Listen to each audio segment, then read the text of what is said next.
নমস্কার সুপ্রিয় দর্শক শ্রোতা সকলকেই স্বাগত হিন্দু লাইফস ম্যাটার ইউটিউব চ্যানেলে। দর্শক, বাংলাদেশের যেই বর্তমান পরিস্থিতি, এতে করে মনে হচ্ছে যে দেশটা শুধুমাত্রই মুসলমানদের জন্য এবং একমাত্র ইসলাম ছাড়া বাংলাদেশে আর কোনো ধর্ম নাই। অবশ্য তারা আরে ঠারে এটা বলে যে বাংলাদেশ নাকি 98% মুসলমানের দেশ। হঠাৎ করে মানে একটা আমরা জনসংখ্যার বৃদ্ধি বা জনসংখ্যার হ্রাসের আমরা একটা ট্রেন্ড আছে, তাই না? সেটা দীর্ঘমেয়াদী একটা বিষয়, কিন্তু আমরা দেখি যে 2-4 বছর পরেই বাংলাদেশের সংখ্যালঘু কমে যায় 2-4% করে 1% কমতে অন্তত 10-12 বছর লাগার কথা মিনিমাম, যেই হারে। কিন্তু আপনি 10 বছর আগে আপনি দেখবেন যে বাংলাদেশের সংখ্যালঘু 15%, তারপরে 5 বছর আগে কইব সংখ্যালঘু হয়ে গেছে 10%, এরপরে 5 বছর এখন আইসা বলবে সংখ্যালঘু 5%। মানে তারা একটা মন গড়া জিনিস দিয়ে এটাকে এস্টাবলিশ করে, এটাকে প্রচার করে, মানে এইটা যেটা না সেটাকে প্রতিষ্ঠিত করে ফেলবে। তো এই মুহূর্তেও বাংলাদেশে অন্তত 10-12% মাইনরিটি আছে, কিন্তু এই আমাদের মুসলিম ভাই ব্রাদারদের সাথে কথা বললে মনে হবে না যে বাংলাদেশে মাইনরিটির সংখ্যা এত। তারা বলবে যে 2% মাইনরিটি, আর পারলে তো কেউ বলে দেয় যে 100% মাইনরিটি।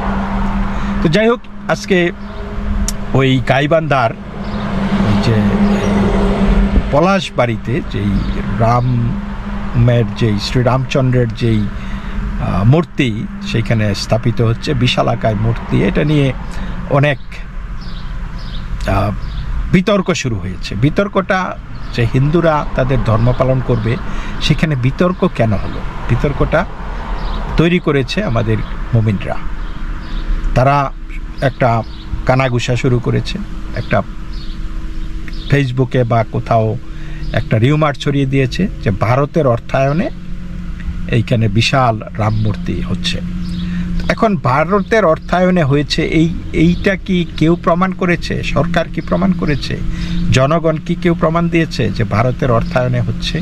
আর যদি ভারতের অর্থায়নে হয়, তাহলে প্রপার চ্যানেলে হলে সমস্যাটা কি? আপনারা তো 560টা মডেল মসজিদ করছেন সৌদি আরবের অর্থায়নে। কেউ কি বলেছে যে সৌদিদের অর্থায়নে বাংলাদেশে কেন মসজিদ হবে? কিন্তু এখন যাই হোক, এটা ভারতের অর্থায়নে না, এটা নিশ্চিত, এবং এটা ব্যক্তিগত অর্থায়নে একটা মন্দির এই মূর্তিটা হচ্ছিল। তারা বলছে যে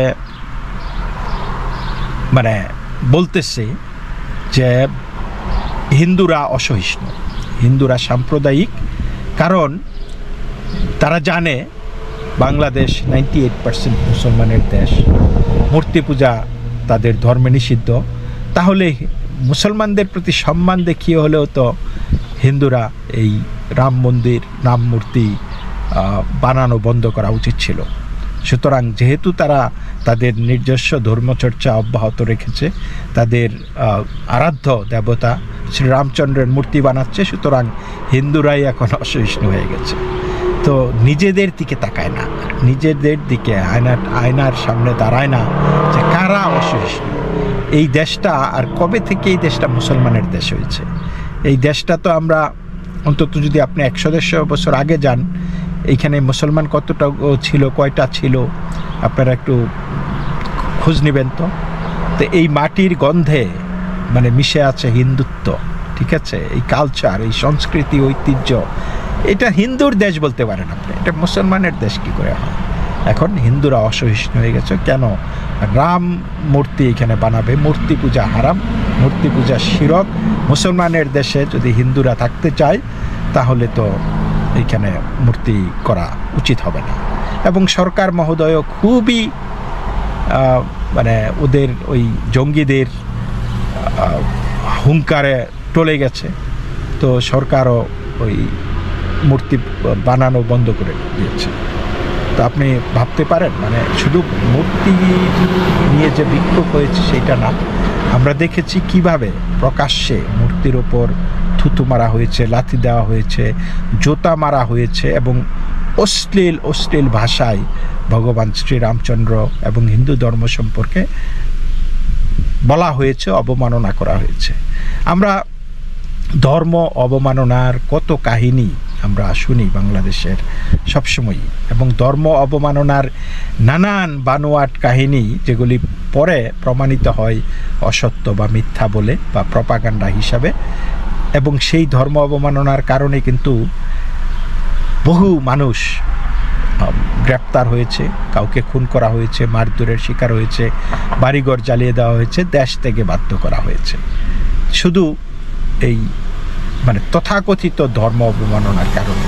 এবং সেই ধর্ম অবমাননাগুলি কি, হয়তো একটা কমেন্ট করেছে, বা কেউ আপনি হিন্দু ধর্মকে বা বৌদ্ধ ধর্মকে, খ্রিস্টান ধর্মকে আপনি গালি দিয়েছেন, উল্টা সেও একটা গালি দিল, কিন্তু আপনার গালিটা হয়ে গেল অবমাননা, আর তার গালিটা সহি।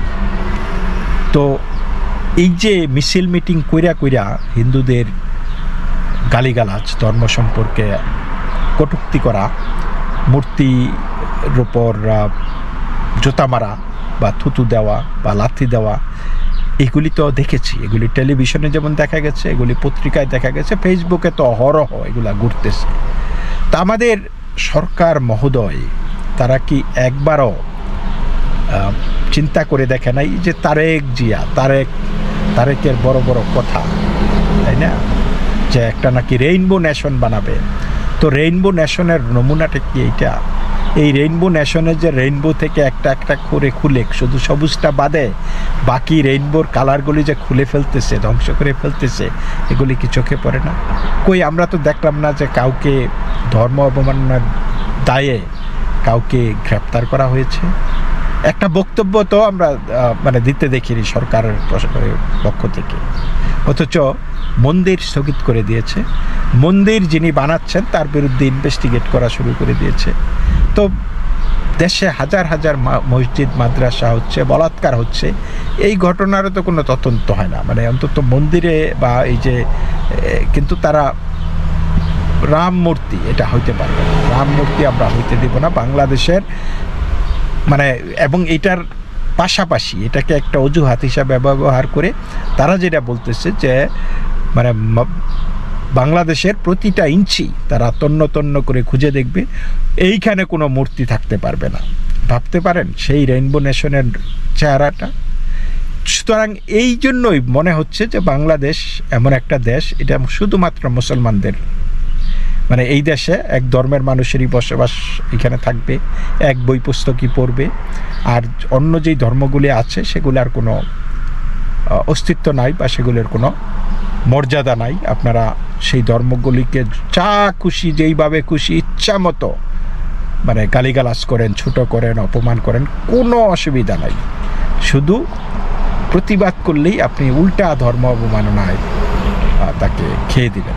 বিষয়টা এইরকম। আজকে দেখেন এই যে বিশ্বকাপে আমরা দেখলাম সঞ্জয় দেবকে নিয়ে কি হই হুল্লো, বাংলাদেশের মুখোজ্জ্বল করেছে, বাংলাদেশকে বিশ্ব দরবারে এই সে উপস্থাপন করেছে। বাংলাদেশের পতাকা, বাংলাদেশের টাইগার, বাংলাদেশের শাপলা সে তার ব্লেজারের হাতায় একে সেটা বারবার দেখিয়েছে বিশ্ববাসীকে যে আমি বাঙালি, আমি বাংলাদেশি, দেখো আমি কোত্থেকে এসেছি এবং কোন জায়গায় এসেছি। এবং এইটা নিয়ে কত উচ্ছ্বাস যে সোনার ছেলে, গর্বিত বাংলাদেশ। কিন্তু এই গর্বের ছেলের তো শুধু ওই সঞ্জয় দেবই না, এই গর্ব করার মতো আরও কেউ তো আছে বাংলাদেশে।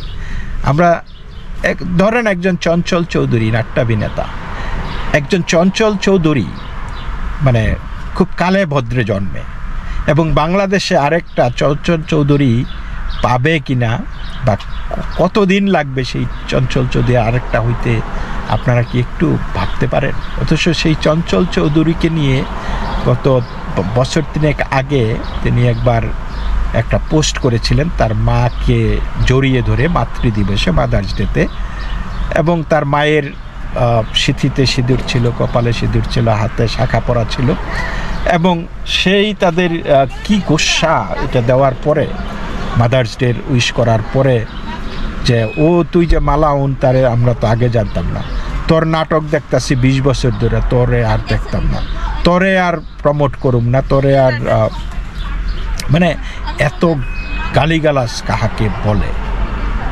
মানে তারপরে চঞ্চল চৌধুরী বলেছে যে আমার ধর্ম এক জায়গায়, আমার কাজ আরেক জায়গায়, আমার কাজকে ভালোবাসুন, আমি কোন ধর্ম না ধর্ম এগুলি আপনাদের দেখার বিষয় না। কিন্তু সেই চঞ্চল চৌধুরীকে কিন্তু গালিগালাজটা করেছেই তারা। চঞ্চল চৌধুরী মালাউনের বাচ্চা, এরা আগে জানতো না, আগে জানলে তার নাটক টাটক দেখতো না। অথচ আজকে সঞ্জয় দেবের জন্য মাথা খারাপ হয়ে গেছে গা। এই সঞ্জয় দেবী যদি বাংলাদেশে থাকতো, তাকে সেই একইভাবে বলতো এই মালাউন, মানে সঞ্জয়ের ইন্ডিয়ার দালাল, এগুলোই কিন্তু কইতো। অর্থাৎ আপনারা যারা দেশে হিন্দু আছেন তারা সব মালাউন, তারা সব ভারতের দালাল, তাদের কোনো কোয়ালিটি নাই, তাদের ধর্ম পালনের কোনো অধিকার নাই। কিন্তু এই মালাউনই যদি আবার বিদেশে যায়, গিয়ে দেশের রিপ্রেজেন্ট করে বা দেশের মুখোজ্জ্বল করে, তখন তারা গদগদ, মানে যে আমরা বাঙালি, তখন সবাই বাঙালি হয়ে যায়। কিন্তু দেশে থাকলে এই বাঙালি গুণী মানুষই মালাউন হয়ে যায়, ভারতের দালাল হয়ে যায়।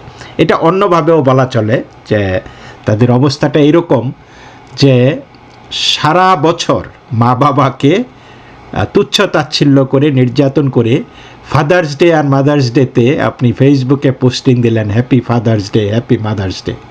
এক্স্যাক্টলি দিস ইজ মানে এই আমাদের বাংলাদেশের একটা শ্রেণী এটাতে জড়িত।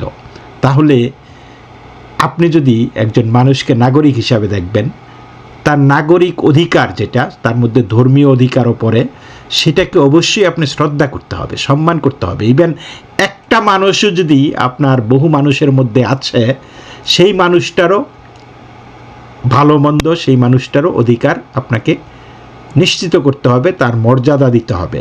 এইভাবেই তো একটা জাতি, একটা রেইনবো নেশন হয়।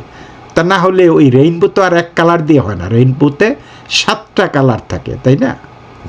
আমরা দেখেছি ইয়াশ রোহান, এই একটা তরুণ অভিনেতা, সে কিন্তু দুর্গাপূজার সময় মন্দিরে এই অঞ্জলি নিয়ে, তার কপালে কালো লাল আমরা দেখলাম সিঁদুর, এবং সেখানে ছবি দেওয়াতে ইয়াশ রোহানের বিরুদ্ধে যে তুই যে মালাউন, এটা তো আমরা জানতাম না, আমরা তো ভাবছি তুই মুসলমান, তুই এই মালাউনের নাটক আর দেখতাম না, এই সেই কত কথা।